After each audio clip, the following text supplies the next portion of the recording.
भगवान महादेव इस कथा को सुना रहे हैं। सप्तवा पंचवा तिस्रम, वो बड़ी सुंदर बात कहते हैं। देखिए ये इतनी अद्भुत बात है, मल विसर्जन के बाद में यदि आप अपने हाथों से मिट्टी लगाते हैं तो इसमें वर्णन है कि उन लोगों को तत्काल तीर्थ स्नान का ही फल प्राप्त होता है। सावन से हाथ साफ हो सकते हैं लेकिन सावन से हाथ पवित्र नहीं हो सकते। आप ऐसा रोज नहीं कर सकते हैं, तो जिस दिन आप व्रत करते हैं, एकादशी करते हैं, प्रदोष करते हैं और कोई व्रत करते हैं, आपका यदि बाथरूम मिट्टी से बंद हो जाता है, बाष्पेशन बंद होता है, तो छत पर पहुंचिए और उस दिन अपने हाथों से मिट्टी लगाइए। भगवान शंकर ये बता रहे हैं, नंदी को कथा सुनाते हैं, 7 बार, 5 बार, 3 बार या 1 बार जो आप अपने हाथों से जो मिट्टी का जो आप प्रयोग करते हैं तीर्था, वो उसको तीर्थ स्नान का ही उन्हें फल प्राप्त होता है। ऐसा वर्णन किया गया। कुछ चीजें हैं उन पात्रों में, जैसे एक वर्णन किया गया, कांसे के पात्र में आपने शहद रख दिया तो सुनने में तो आश्चर्य लगता है। कहा गया है कि वो शहद गौ मांस की तरह हो जाता है, ऐसा शिव महापुराण में लिखा है।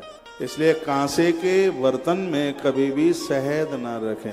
इसमें लिखा है कि ताम्र पात्र में यदि आपने गाय का कच्चा दूध रख दिया तत्काल जहर का रूप धारण कर लेगा। जैसे पारा हड्डियां गला देता है और ऐसा दूध ताम्र पात्र में भरकर यदि किसी ने पी लिया तो ये प्राण ले लेगा। ये विरोध किया है, ये मना किया है। येन केनच पात्रेण काष्ठेन च जलाद वही कार्यम संतजनिम त्यज्या। वर्णन बहुत बड़ी अद्भुत बातें कही गई हैं ग्रंथ में और ये बहुत समझने के लायक बातें हैं। कहा गया बहुत लोग हाथ में ऐसे फूल रख करके भगवान को चढ़ाते हैं, लेकिन इसमें इसका विरोध किया है। पात्र में फूल रखिएगा। नहीं तो बहुतों के एक हाथ में फूल होता है और दूसरे हाथ से उसको चढ़ाते हैं। नहीं, फूल पात्र में ही होना चाहिए। पात्र में रख करके फिर एक एक करके भगवान को आप चढ़ाइए। आगे के अध्याय में आप सुनेंगे भगवान महादेव को जो आप बेलपत्र चढ़ाते हैं, बेलपत्र चढ़ाने का भी एक तरीका है।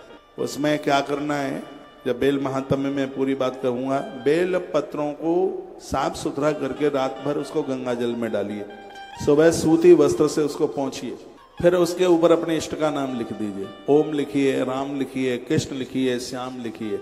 ये कुछ भी नहीं लिख सकते हो तो बेल पत्र को सीधा डायरेक्ट नहीं, उसको रोली में या उसको चंदन में थोड़ा उसको डुबोकर उस पर लगा करके उसके बाद फिर भगवान को आप चढ़ाइए तो एक बेलपत्र आपको 1 करोड़ कन्यादान का फल दे देगा। ऐसा शिव पुराण में लिखा है।